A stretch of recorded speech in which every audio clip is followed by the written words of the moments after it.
أفحسبتم أنما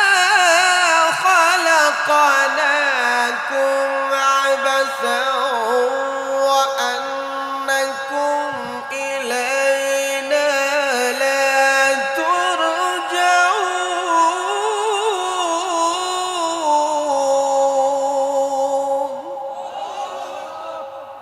আল্লাহ বলেন, তোমরা যারা ধারণা করো নিষ্প্রয়োজনে অনর্থক আমি আল্লাহ তাআলা বানাইছি, না না, কোনো জিনিস অনর্থক অযথা নিষ্প্রয়োজনে আমার আল্লাহ বানায় নাই। দিন শেষে সবাইকে ফিরে যেতে হবে কার কাছে? আওয়াজ চাই কার কাছে? তো আল্লাহ কেন বানাইছে? এটা একটা প্রশ্ন। কথা বলেন ঠিক না? কথা বলেন ঠিক না? আল্লাহ নিজেই বলেন কেন বানাইছি, বান্দা তোমরা শোনো। وما خلقت الجن والإنس إلا ليعبدون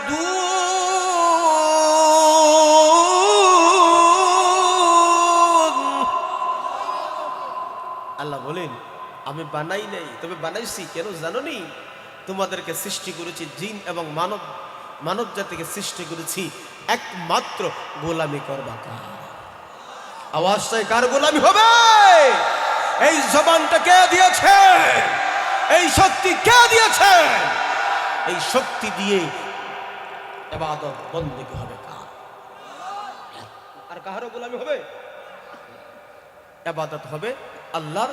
আর तमाम দুনিয়া যা কিছু আল্লাহ বানাইছে সব সেবা করবে মানুষের। কথা বলতে আজকে দুদিন ধরে রৌদ্র নাই, ঠান্ডা বাড়ছে, মানুষ এখন রৌদ্রের অভাব অনুভব করে। কথা বলেন ঠিক নেই? খালি কয় আল্লাহ রৌদ্র দাও, রৌদ্র দাও, রৌদ্র দাও, ঠিক না? বৃদ্ধ মা বোন যারা আছে, বাবাজি যারা আছেন, এরা শীতের কাপড় দিয়াও তারপরও কয় আল্লাহ আল্লাহ রৌদ্র দাও, আল্লাহ রৌদ্র দাও। আছেন না? নাই রৌদ্রের অভাব।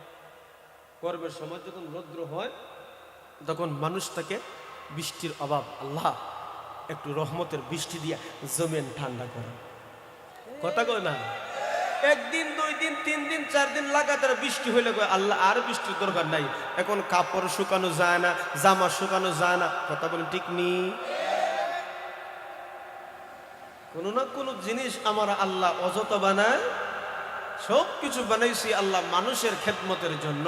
আর আমারে আপনারে আল্লাহ বানাইছেন কার গোলামি? আর জোরে বলেন।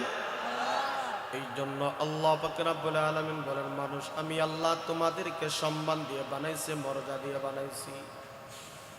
মানুষের 3টা অধ্যায় আছে, 3টা অধ্যায়। দীর্ঘ একটা সময়, মানুষের দীর্ঘ একটা সময়ের ভিতরে 3টা অধ্যায় আছে। এর মধ্যে 1 নম্বর অধ্যায় হইল শিশুকাল, 2 নম্বর হলো যৌবনকাল, 3 নম্বর হলো বৃদ্ধকাল।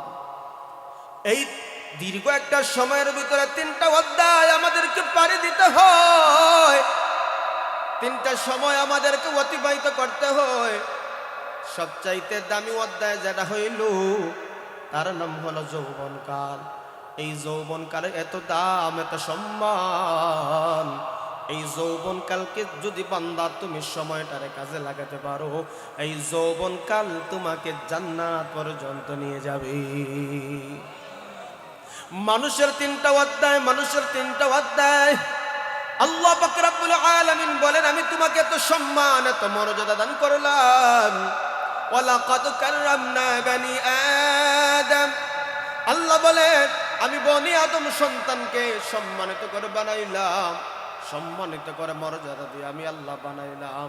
এই জন্য তো আল্লাহ পাক রব্বুল আলামিন আমাকে আপনাকে বানানোর ক্ষেত্রে আমার আল্লাহ 1টা নয়, 2টা নয়, 3টা নয়, পরপর 4টা বস্তুর শপথ খাইয়া আমার আল্লাহ আপনার সৃষ্টি জীবকে মূল্যায়ন করেছেন। কথা বলেন ঠিক না বেঠি? আল্লাহ পাক রব্বুল আলামিন বলেন, ওয়াত-তিনি ওয়াজ-যাইতুনি ওয়াত-তুরি সিনিনা ওয়া হাযাল বালাদিল আমিন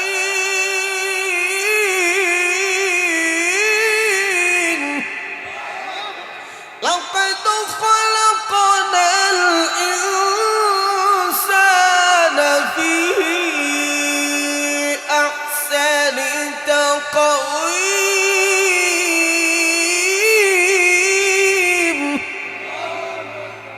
আল্লাহ পাক রব্বুল আলামিন আমাকে আপনাকে বানানোর ক্ষেত্রে একে একে চারটা বস্তুর শপথ খাইছে।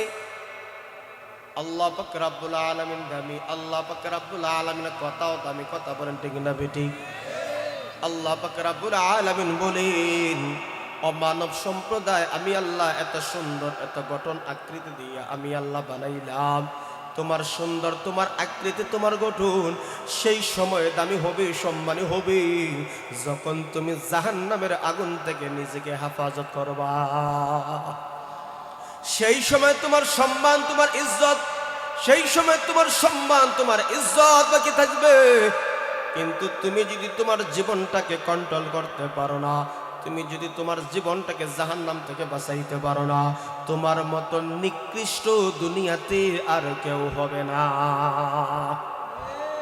এটা আমার কথা না, মহান আল্লাহ পাক রব্বুল আলামিন বলেন, একজন বান্দা বান্দির ঈমান যদি না থাকে, একজন বান্দা বান্দির ঈমান যদি না থাকে, তার সম্মান, তার মর্যাদা কোনো কিছুই আমার আল্লাহর কাছে নাই। আছে কথা বলেন? বান্দা তোমার ঈমান নাই, তোমার ঈমান নাই, আমার আল্লাহর কাছে তোমার কোনো সম্মান নাই, তোমার কোনো মর্যাদা নাই। এই জন্য বন্ধু আমার, যদি মানুষের থাকে ঈমান, তাকে রাসূলের প্রতি ঈমান, আল্লাহ মানে রাসূল মানে, ওই বান্দা বান্দির জীবনটাই আমার আল্লাহ দামি বানায়া দেয়। কিন্তু যার জীবনে ঈমান থাকবে না, যার জীবনে আল্লাহ থাকবে না, যার জীবনে রাসূল থাকবে না,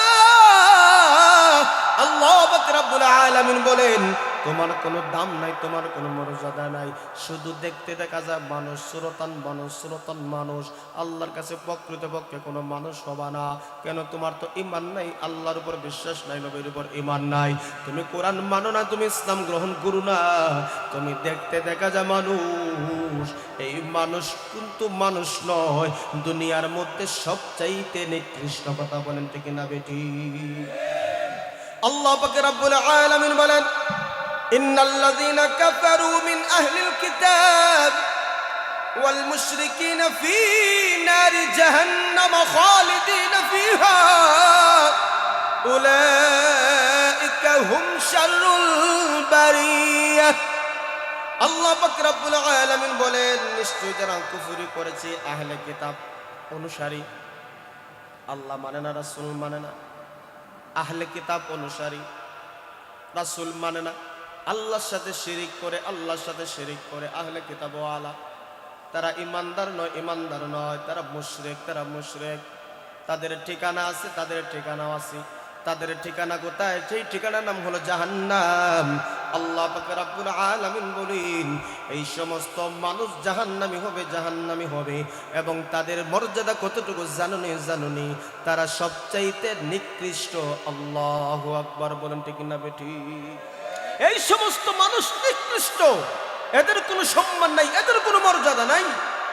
আল্লাহ মানল না, রাসূল মানল না, মুশরিক, শিরিক করেছে, আহলে কিতাব ওয়ালা, এদের ঠিকানা জাহান্নাম, চিরস্থায়ী জাহান্নামে থাকবে। এরা হলো জগতের মধ্যে সবচাইতে নিকৃষ্ট।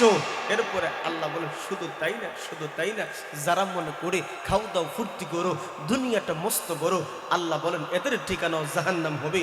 এরা হলো সমাজের মধ্যে নাস্তিক, কারণ আল্লাহ বিশ্বাস করে না, রাসূল মানে না, কোরআন মানে না, এরা প্রাকৃতিকের বিশ্বাস। এরা হলো নাস্তিক, আর এদের ঠিকানা হবে জাহান্নাম, আর এরাই হলো নিকৃষ্ট। আল্লাহ বলেন এদের পরিচয়টা তুলে ধরেছেন, উলাইকা কাল আনআম বাল হুম আদাল উলাইকা হুমুল গাফিলুন। এই সমস্ত বান্দাদের পরিচয় দিতে যাইয়া আমার আল্লাহ বলেন, আল্লাহ চিনল না, রাসূলও চিনল না, কোরআনও মানল না, ইসলামও বুঝলো না, এরা চতুষ্পদ জানোয়ার থেকে আরো নিকৃষ্ট। কথা বলেন ঠিক না বেটি? আমাদের সমাজে এই শ্রেণীর মানুষ আসেনি? কথা বলেন?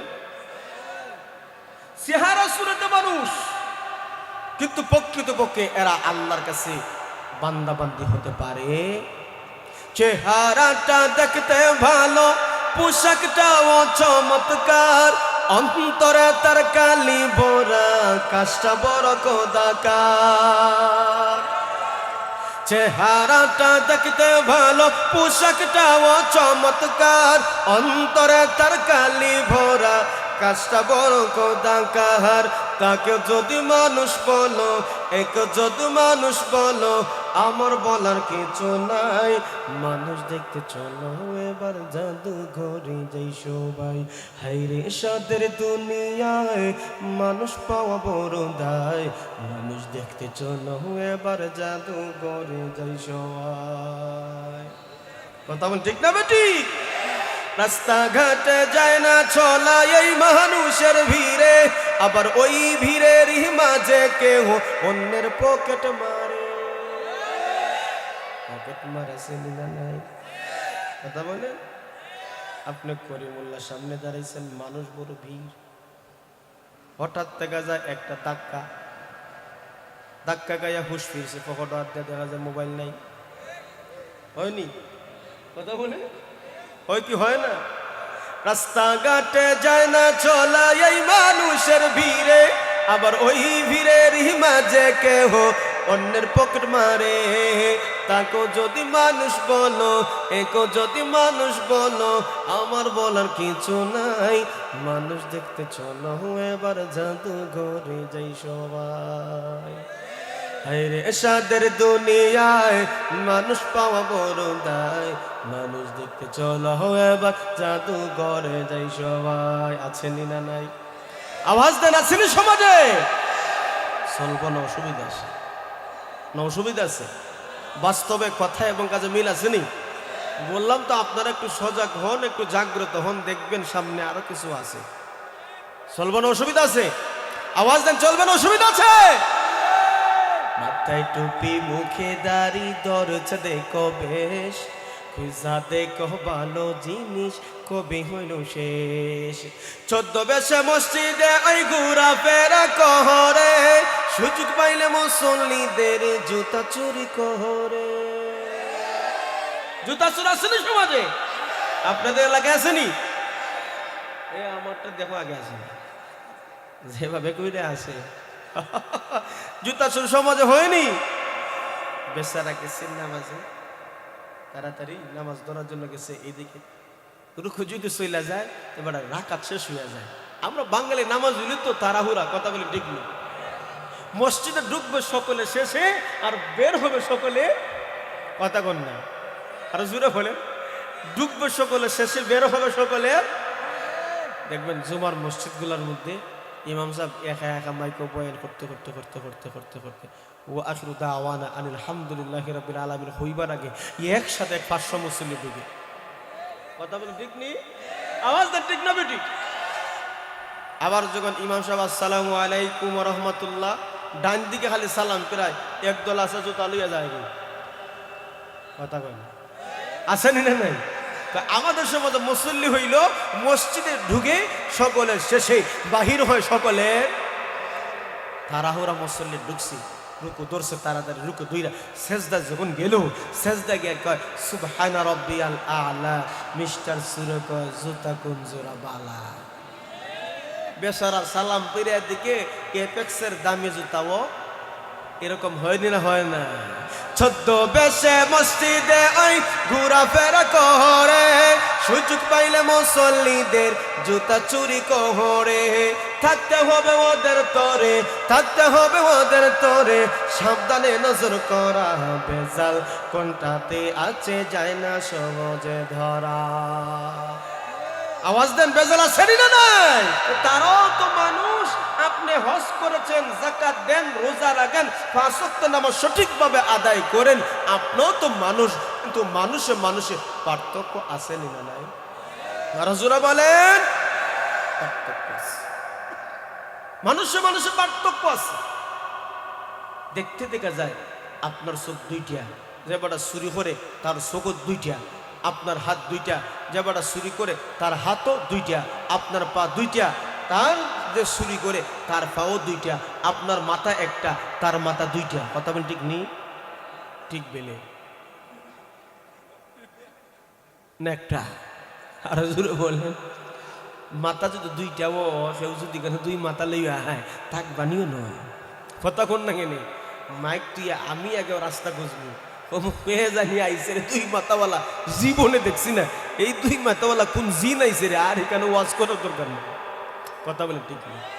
সব কিছু এক, কিন্তু পার্থক্য হলো ওই জায়গায় যার ভিতরে আছে ঈমান, যার ভিতরে আছে আল্লাহ, যার ভিতরে আছে রাসূল, যার ভিতরে আছে ইসলাম, যার ভিতরে আছে কুরআন, সে হলো দামি মানুষ। আর যে আল্লাহ মানে না, ইসলাম মানে, রাসূল মানে না, দিন মানে না, দেখতে দেখা যায় মানুষ, সে হলো সমাজের নিকৃষ্ট। কথা বলে ঠিক না? এটা আমার কথা না, আল্লাহ কোরআনে তো বলছে। দামি মানুষ কার? আল্লাহ পাক রব্বুল আলামিন বলেন, ইন্নাল্লাযীনা আমানু ওয়া আমিলুস সালিহাত। দামি মানুষ কারা? আল্লাহ পাক রব্বুল আলামিন বলেন, নিশ্চয় যারা আল্লাহর উপর ঈমান আনছে, নেক আমল করছে। আল্লাহ বলেন তাদের পরিচয়, তাদের মর্যাদা কতটুকু জানুনি? উলাইকা হুম খায়রুল বারিয়া। আমার আল্লাহ বলেন এরা হলো পৃথিবীর মধ্যে সবথেকে শ্রেষ্ঠ। সুবহানাল্লাহ। এই মানুষের জীবনে গুরুত্বপূর্ণ, এই মানুষের জীবনে দীর্ঘ একটা সময়ের ভিতরে গুরুত্বপূর্ণ অধ্যায় হলো তিনটা। এর মধ্যে একটা অধ্যায় শিশুকাল, আর একটা হলো যৌবনকাল, আর একটা হলো বৃদ্ধকাল। এই তিন কালের ভিতরে সবচেয়ে দামি হলো যৌবনকাল। কথা বলে ঠিক নেই? মানুষ চিনাইলাম, ভালো মানুষকে, মন্দ মানুষকে, তাও বুঝাইলাম, চিনলাম। এবার এই মানুষের ভিতরে সবচাইতে দামি যেই মানুষগুলা আমার আল্লাহর কাছে মর্যাদাবান তো হবে, মর্যাদাবান হবেন, এরা হলো যৌবনকালে যারা আল্লাহর ইবাদত করেছে, বন্দিগি করেছে, এরাই হলো সবচাইতে দামি। কথা বলেন ঠিক না? শিশুকালের কাজ কোনো দাম নাই, শিশুকালের কোনো কাজ দাম নাই, কোনো মর্যাদা নাই। তবে একটা জিনিস শুনে রাখেন, নবী বলেন আপনার শিশুকে যদি ভালো কাজ করাও, ভালো কাজের সওয়াব, বান্দা তুমি ঘরে ঘুমাইয়া থাকবা, তোমার শিশুর ভালো কাজের সব তুমি পাইবা। সুবহানাল্লাহ বলেন। আপনার শিশুরে দিয়ে যদি আপনার মন্দ কাজ করান, খারাপ কাজ করান, আপনি ঘরের ভিতরে থাইকাও মন্দ কাজের একটা গুনার ভাগীদার হইবা। ঠিক না বেটি? আপনার মরিচ নাই, হঠাৎ করে খাসা মরিচ শেষ হয়ে গেছে, পাশে একটা বাড়ি আছে, অমুক মুরব্বীর মরিচ গাছের একটা বাগান আছে, বিরসা আছে, আপনি বাড়াতে যাবে না, তুই পুরো মানুষ, তোর তো গুণাও নইতো না, যা কয়েকটা আনি লাগে রান্দিলি মিনে। কথা বলে ঠিক নেই? তার গুণা হইতো না ঠিক, কিন্তু তুমি যে খেয়ে দিছো, কথা কয় না, কথা বুঝুননি? আমরা আসেনি এরকম, নিজে করে না কিন্তু ফুলারা দিয়া আসেনি যেরকম। আল্লাহর নবী, মায়ার নবী বলেন, শিশুরা যদি তুমি গুনার কাজে কাজ করাও, ওই শিশুর গুনাহ লেখা হবে না। কার তো এখন গুনার লেখার ফেরেশতায় তার তো আসে নাই, নেক কাজের ফেরেশতাও আসে নাই। নবী বলেন ওই গুনাহ তোমার মা এবং বাবা যা দ্বারা করাইব তার নামে আমলে চলে যাবে। কিন্তু ওই মানুষটা যদি ছোট বাচ্চাদের মক্তবে পাঠায়, মাদ্রাসায় পাঠায়, কোরআন পড়ায়, কালিমা পড়ায়, নামাজ শেখায়, নবী বলেন তার তো এখনো নেক আমলে ফেরেশতা আসে নাই। মা করে রান্না করে কিন্তু দেখা যায় খতমের সওয়াব মা পাইতে থাকে। বাবা ফজরের নামাজের পরে বিছানায় শীতের মাঝে লেপ মোড়ায়া ঘুমায়, সন্তানকে মক্তবে পাঠাইছে, সন্তান আইয়া কালিমা পড়ে, সন্তান আইয়া ওই সময় কোরআন তেলাওয়াত করি, ওই কোরআন তেলাওয়াতের সবগুলা মা এবং বাবা সমানভাবে পেতে থাকি। এই জন্য দোস্ত আহবাব, শিশুকালের তেমন কোনো দাম নাই, মূল্যায়ন নাই। তবে শিশুকালে আপনার সন্তানকে মানুষের মতন মানুষ গড়ে তুলতে হবে, এটা দায়িত্ব আপনার। ঠিক না বেটি? শিশুকে আপনার মানুষের মতন মানুষ করে গড়তে হবে, এই দায়িত্ব আপনার। 2 নম্বর আরেকটা গুরুত্বপূর্ণ অধ্যায়, সেটা হলো যৌবনকাল। যুবকদের সমাজে কতটুকু দাম জানেননি?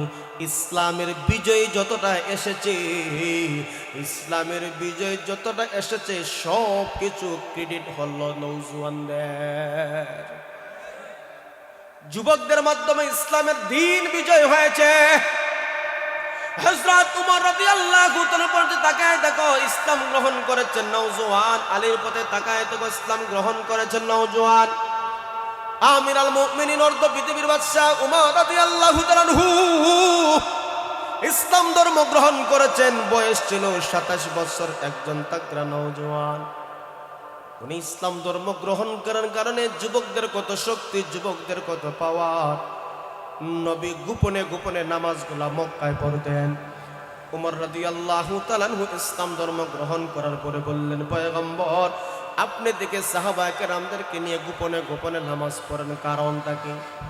আমার আপনার নবী ডাকতে বলে, উমর মদিনায় দুই উমরের কারণে আমি গোপনে গোপনে দিনের দাওয়াত দেই, গোপনে গোপনে নামাজগুলা পড়ে। উমর আজকে তুমি আমার দলে চলে আসছো, একটা বড় শক্তি পাইলাম। আল্লাহ নবী মায়ার নবী ডাকতে বলেন, উমর তুমি ভালো করে শোনো, ভালো করে শোনো, তুমি আমার দলে আসছো। এবার উমর ডাকতে বলে, ইয়া রাসূলুল্লাহ ইয়া হাবিবাল্লাহ, এবার ভালো করে শুনেন, আমি তো মুসলমান হয়ে গেলাম, এই মুহূর্তে আমি একটা ঘোষণা দিতে চাই। আপনি আমার বয় সাহাবায়ে কেরামদেরকে গোপনে গোপনে নামাজ পড়েন, গোপনে গোপনে দ্বীনের দাওয়াত দেন, আমি আবার প্রকাশ্যে একটা ঘোষণা দিতে চাই, ইয়া রাসূলুল্লাহ ইয়া হাবিবাল্লাহ, আর গোপনে নয়, আজকে আসেন বাহিরে আমরা নামাজ কায়েম করব, আর গোপনে নয়, আর আড়ালে নয়, দিনের দাওয়াত প্রকাশ্য হবে, প্রকাশ্য হবে। উমর রাদিয়াল্লাহু তাআলা আনহু বললেন, শুনো, আসলে মক্কার মধ্যে কোনো যুবক তোমার স্ত্রীকে বিধবা বানাতে চাও আসো, আসলে কোনো যুবক তোমার মাকে তুমি তোমার মার বুকে কালি করতে চাও আসো, উমরের সাথে আসো। কিন্তু না না না, মক্কার লোকেরা উমরের সাথে পাল্লা দিবে কেমনে? উমরের সাথে শক্তি পারবে না, পারবে না, পারবে না। এবার আপনি যেই কথাটা আমরা বুঝলাম, যুবকদের ইসলামে ভূমিকা আছে না নাই? একটা সমাজকে পরিবর্তন করার জন্য, একটা রাষ্ট্রকে পরিবর্তন করার জন্য, একটা গ্রাম, একটা এলাকাকে পরিবর্তন করার জন্য যদি সৎ নওজোয়ান দাঁড়িয়ে যায়, এই সমাজ সুন্দর হবে, এই এলাকা সুন্দর হবে, এই দেশ সুন্দর হয়ে যাবে। কথা বলতে হবে, ঠিক না বেঠিক? আমরা সঠিক ব্যবহার করতে পারি না আমাদের নওজোয়ানদেরকে, আমরা নওজোয়ানদেরকে ভালো কাজে উদ্বুদ্ধ করতে পারি না, আমরা নওজোয়ানদেরকে ভালো কাজের প্রশংসা করতে পারি না। আজকে আমাদের সমাজের মধ্যে নওজোয়ানদেরকে আমরা মূল্যায়ন করতে পারি না, যার কারণে নওজোয়ানরা সঠিক পথ থেকে আপনার খারাপ পথ বাইসা নেয়। কথা বল, ঠিক না বেটি? আজকে নওজোয়ানদের হালাল বিনোদন নাই আমাদের সমাজে। ইসলামে শুধু নামাজ রোজা হজ যাকাত নাই, ইসলামে হালাল বিনোদন আছে, হালাল খেলাধুলাও আছে। কথা বলেন, ঠিক নেই? আজকে আমাদের সমাজে নাই, ইসলামে হালাল বিনোদন নাই, ইসলামে হালাল খেলাধুলা নাই, যার কারণে আমাদের যুবকরা মোবাইলের পিছনে ছুটতে ছুটতে একটা পর্যায়ে জুয়ার মধ্যে জড়ায় গেছে। আজকে যুবকদেরকে সঠিকভাবে ব্যবহার না করার কারণে আজকে যুবকরা ইয়াবা, মদ, জুয়া, ফেন্সিডিল বিভিন্ন অপকর্মের মধ্যে জড়িত হয়ে গেছে। কথা বল, ঠিক না বেঠি? আর আমাদের সমাজে কিছু গাড় ধেরা মুরব্বী আছে, যুবকদেরকে নেতৃত্ব দিলে তার শরীরের খাজ জুয়ায়। কথা বলেন, ঠিক নেই? না একবারে খাঁটি ভাষা হইলিলাম। কথা বলে, ঠিক না? মসজিদে কোনো যুবক যদি ভালো কথা কয়, তুমি কাটা আমার হার করে রেব, ঠিক নেই? যদি যুবকরা ভালো কাজের আয়োজন করতে চায়, ধমক দিয়া বিশদ দূরে ভালো। এই যুবক হয়, আচ্ছা ঠিক আছে, আমারও ধমক দিছ, তো তোমরা গ্রামের 12টা বাজাই দিন। কথা বল, ঠিক নেই? এখন গিয়া হয় যে গানের অনুষ্ঠান একটা বানায়, টাকা যা লাগে আমি দিন, ঋণ করবো না, চুরি করবো, টাকা দিব, দেখার বিষয় না, গান একটা লাগায় দে। কথা বল, ঠিক না? এই গার তারা কিছু মুরব্বীর কারণে আমাদের সমাজের যুবকরা অনেকটাই বিপদে চলে গেছে। আর কিছু কিছু বিচক্ষণ মুরব্বী আমাদের সমাজে আছে, এরা যুবকদের পরামর্শ নেয়, এরা যুবকদেরকে পরামর্শ দেয়, দেখবেন এই গ্রামের পরিবেশটাই ভিন্ন রকম হয়ে যায়। কথা বল, ঠিক না বেটি? কারণ ইসলামের বিজয় এসেছে নওজোয়ানদের ব্যাপারে, ইসলামের দিন উদ্দিন হয়েছে যুবকদের মাধ্যমে, বৃদ্ধরা কোনো কাজই লাগে না। আমিও বুড়া ওইতাম নাই। কথা বল, ঠিক নেই? আমার চাচা এখন ইচ্ছা করল হুঙ্কারে দাঁড়াতে না। কথা বলে, ঠিক নেই? দিতার বা কথা বলেন ইতারতান। কিন্তু গিয়া দেখুন না যৌবনকালে কত শক্তি আছে, আর কত হুঙ্কার আর কত শক্তি পাওয়ার দেখাইছেন। কথা বল ঠিক নেই? এই যৌবনকাল সকলেরই এক সময় থাকে, যখন আস্তে আস্তে যৌবনকাল চলে যায় তখন এই শক্তি আর পাওয়া যায়। এই যৌবনকালকে মূল্যায়ন করো, ইসলামের জন্য সময় ব্যয় করো, ইসলাম এবং দেশ এবং জাতির কল্যাণের জন্য সময় ব্যয় করো। জাতি তোমাকে অমর হিসাবে চিনে রাখবে। ঠিক না ঠিক? জোরে বলো।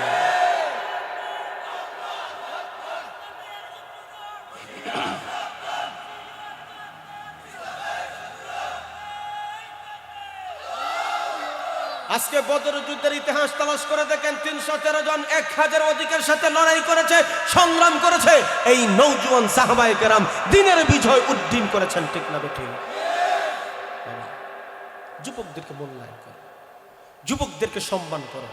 ওরা উঠতি বয়সের ছেলেমেয়ে, এদের কোনো ভুল যদি হয় প্রকাশ্যে তাকে ভুল ধরে দিও না, তাকে একটু আড়াল করে নিও। বাবা এই জিনিসটা একটু ভুল, এই জিনিসটা পারে না, একটু সুন্দরভাবে চলো। যুবক বলবে আমার ইজ্জত, আমার সম্মান, আমার বাবা, আমার চাচা, আমার মুরব্বি বাজাইছে, দেখলে আগে সালাম। কথা বলে ঠিক নি? কিন্তু আমরা বয়স্ক হয়ে গেলে আমাদের মিজাজ আমরা কন্ট্রোলে রাখতে পারি। যুবকদের ভূমিকা ইসলামে অনেক অনেক অনেক। আল্লাহ নবী, মায়ার নবী বলেন, যুবকদের অবস্থা তুলে ধরেন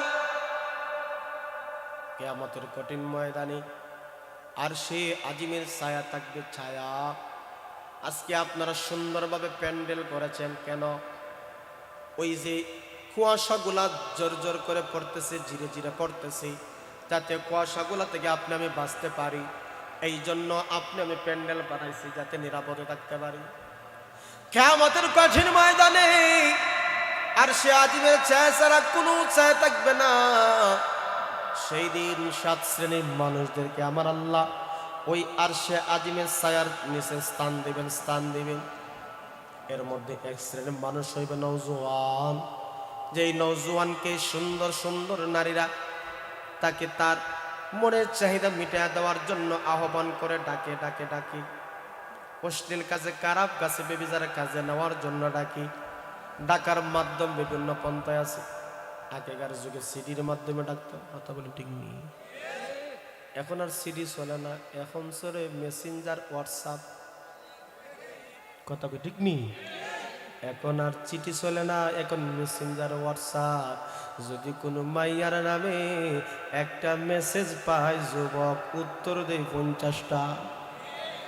14 গোষ্ঠী উদ্ধার করে, সেটাই রে আমার হাই দিল। কথা বলে ঠিক না ঠিক? এ দোস্ত, বুজুর্গ, আমার ভাই, এই দুনিয়াতে কিছু সময় যদি কন্ট্রোলে করে রাখতে পারো যুবক, আমার আপনার নবী বলেন যেই দিন আর সে আজিমের ছায়া ছাড়া কোনো ছায়া থাকবে না, সেই দিন আমার আল্লাহ দুনিয়াতে সম্ভ্রান্ত কোনো নারী, কোনো মেয়ে যদি যুবক তোমাকে ডাকে ডাকে আর তুমি যদি বলো ইত্তাকুল্লাহ ইত্তাকুল্লাহ, তুমি আল্লাহর ভয় করো, আল্লাহর ভয় করো, আমি আল্লাহর ডরাই, আল্লাহর ভয় করি। যদি ভয় করে করে তুমি যদি গুনার কাজে না বাড়াতে পারো, না জড়াইতে পারো, আমার আপনার নবী বলেন ওই বান্দাকে আমার আল্লাহ কিয়ামতের কঠিন ময়দানে ওই যুবকদেরকে আরশে আজিমে স্থান দান করবে। ও নওজোয়ান ভাই, শুধু তাই না, শুধু তাই না, আপনার মর্যাদা, আপনার মর্যাদা, আমার আপনার মর্যাদা এত দামি, এত দামি। আমার বন্ধুগণ দেখবা, সরকারি কোনো কর্মকর্তা 60 বছর হোক, 65 বছর হোক, 50 বছর হোক, 30-35 বছর হোক, সরকারি কোনো কর্মকর্তা যদি রিটায়ার্ডে চলে আসে, তাহলে একটা অতিরিক্ত ভাতা তার আছে না নাই? মরার আগ পর্যন্ত তার ভাতা চলে। মরার আগ পর্যন্ত একটু বাতাস হলে বাতা দেওয়া হয়। ওই বাতাগুলা যতদিন বান্দা দুনিয়াতে থাকবে ততদিন পাবে। ঠিক তদ্রুপভাবে আল্লাহ নবী মায়ার নবী বলেন, একজন নওজোয়ান যদি তার জীবনটাকে, তার সময়টাকে আল্লাহ এবং রাসূলের তরিকা অনুযায়ী চালাতে পারে, গুনার কাজে লিপ্ত হয় না, অশ্লীলতার কাজে কোনো লিপ্ত হয় না, সমাজে কোনো দুর্গন্ধময় কোনো কাজে লিপ্ত হয় না, ওই নওজোয়ান যদি সমাজের মধ্যে সুন্দরভাবে চলতে পারে, আল্লাহর নবী মায়ার নবী বলেন, তুমি যখন রিটায়ার্ডে চলে যাবা, অর্থাৎ বৃদ্ধ যখন হয়ে যাইবা, ওই বৃদ্ধ অবস্থায় নওজোয়ানের সময়গুলোর মতন কাজ করতে পারো না, নামাজগুলা সঠিকভাবে পড়তে পারো না, তুমি জিকির আজকার আগের মতন করতে পারো না, ইবাদত বন্দেগী নওজোয়ান থাকা অবস্থা তুমি করতে পারো না, তোমার বয়স যখন বৃদ্ধ হয়ে গেছে, তুমি আবার রিটায়ার্ড আসো, আল্লাহর নবী মায়ের নবী বলেন, যৌবনকালে যত ইবাদত করো না, বৃদ্ধকালে না করতে পারলো, ওই যৌবনকালের ইবাদত বৃদ্ধকালে যুক্ত করে দেওয়া হয়। তাহলে এই যৌবনকালের সময়ের দাম আছে না নাই? আরো জোরে বলেন, জীবনের শ্রেষ্ঠ সময় বন্ধু আর মিলবে না, এই সময় হারায়ও না, এই সুযোগ আর পাবে না, কারো ফান্দে পড়িয়া সারাটা জীবন যাইবে কান্দিয়া কান্দিয়া। ছাত্র তুমি দেশের লাগি জাতির ভবিষ্যৎ, দুশ্মনেরা বানাইতে চায় তোমার অসৎ। ছাত্র তুমি দেশের লাগি জাতির ভবিষ্যৎ, দুশ্মনেরা বানাইতে চায় তোমার অসৎ। মানুষ গড়ার আঙ্গিনাতে দেয় না তোমায় মানুষ হতে, মানুষ গড়ার আঙ্গিনাতে দেয় না তোমায় মানুষ হতে, বছরের পর বছর তাকে সেই জঞ্জাট লাগাইয়া সারাটা জীবন যাইবে কান্দিয়া কান্দিয়া। ছাত্র জমানায় তুমি লেখাপড়া করো নাই, তুমি অমুক মাইয়ের পিছনে লাইন মারলা, অমুক মাইয়ের পিছনে লাইন মারলা, অথবা তুমি লেখাপড়া বাদ দিয়ে অন্য কোনো মনস্ক হইয়া গেলা। যে মনস্ক হইছে ওই মনস্কর কারণ লেখাপড়ার সময় দিতে পারো নাই। এই জন্য একটা সময় যখন আপনার এই মন মানসিকতা চলে যাবে, ওই সময় শুধু আফসোস করবে, হায় হায় কি করলাম, আজকে লেখাপড়া না করার কারণে আজকে আমি ভালো চাকরি করতে পারলাম না, আমি সমাজের কোনো উপকারে আসলাম না, আমার বাবার সম্মান রক্ষা করতে পারলাম না, আমি আমার পরিবার, আমার গ্রামের এলাকার সম্মান রক্ষা করতে পারলাম না। আমাকে আপনাকে ধিক্কার দেয়, একসাথে লেখাপড়া করছো, তোমার বন্ধু দেখা যায় ভালো পজিশনে, কিন্তু তুমি নষ্টামি দুষ্টামি করার কারণে এবার তুমি এখনো তাৎকার সিনেসে চলে গেছো। এই জন্য দোস্ত আহবাব, সময়টাকে আফসোস করার আগে আগে ওই সময়কে মূল্যায়ন করার দরকার আছে না নাই? আল্লাহ পাক রব্বুল আলামিন বলেন, ওয়াল আসর ইন্নাল ইনসানা লাফি খুসর। আল্লাহ পাক রব্বুল আলামিন বলেন, আমি সময়ের শপথ গাইলাম, আমি আল্লাহ সময়ের শপথ গাইলাম, নিশ্চয়ই মানুষরা ক্ষতিগ্রস্তের মধ্যে রয়েছে, কিন্তু 4 শ্রেণীর মানুষরা কোনো ক্ষতিগ্রস্ত নয়। ইল্লাল্লাযীনা আমানু ওয়া আমিলুস সালিহাত ওয়া তাওয়াসাউ বিল হক ওয়া তাওয়াসাউ বিস সাবর। আল্লাহ পাক রব্বুল আলামিন বলেন, ওই মানুষগুলা ক্ষতিগ্রস্ত হবে না। 1 নম্বর থাকতে হবে ঈমান, 2 নম্বর থাকতে হবে নেক আমল, 3 নম্বর হচ্ছে সত্য কথা বলে সত্যের উপদেশ দেয়, এবং সত্য কথা বলতে যে বিপদ আছে না নাই? আর জোরে বলে, সত্য কথা বলতে যে জেল হতে পারে, ফাঁসি হতে পারে, রিমান্ড হতে পারে, তারপরও মিথ্যার আশ্রয় নেয় না। কুরআনের জন্য, ইসলামের জন্য জালিম বাদশার সামনে হক কথা বলে ফাঁসির কাস্টে যদি জ্বলতে হয়, কুরআনের জন্য ফাঁসির কাস্টে ঝুলতে পারি, মিথ্যা কথা বলতে পারি না। আওয়াজ দেন ঠিক না বেঠিক? আল কোরআনের সৈনিক আমার, নেই তো কোনো ভয়, এই আল্লাহর গোলাম আমি, এই তো পরিচয়। আওয়াজ চাই, কথা বলেন ঠিক না বেঠিক?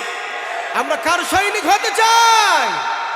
আল কোরআনের সৈনিক আমার, নেই তো কোনো ভয়, এই কাল্লার গোলাম আমি, এই তো পরিচয় আমার, এই তো পরিচয়।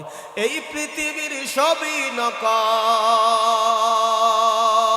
আমার, এই পৃথিবীর সবই নকল, আসল কিছু নয়। এই কাল্লার গোলাম আমি, এই তো পরিচয়। ঠিক না বেটি? কোরআন হাদিস শাসনতন্ত্র রাসূল আমার নেতা, উৎসাহ মোর চির অম্লান, ইতিহাস বীর গাথা। কথা বল ঠিক না বেটি? কোরআন হাদিস শাসনতন্ত্র রাসূল আমার নেতা, উৎসাহ মোর চির অম্লান, ইতিহাস বীর গাথা। একে আল্লাহ ছাড়া আমার দিলে, একে আল্লাহ ছাড়া আমার দিলে নেই তো কারো ভয়। এই কাল্লার গোলাম আমি, এই তো পরিচয়। আওয়াজ দেন ঠিক না বেঠি? তাহলে জীবন এবং সমাজ পরিবর্তনের জন্য নওজোয়ানদের ভূমিকা আছে না নাই? এই নওজোয়ানদের ভূমিকা অপরিসীম। যুবকদেরকে মূল্যায়ন করো, যুবকদেরকে পথ দেখাও। এই যুবকরা জুয়া বাদ দিয়ে দিবে, আপনার এই যুবকরা গাঁজা, ইয়াবা, ফেন্সিডিল সবকিছু বাদ দিয়ে দিবে। কোরআনকে হাতে তুলে দাও। কথা বলেন, সমাজ পরিবর্তন। কথা বলেন ঠিক না বেটি?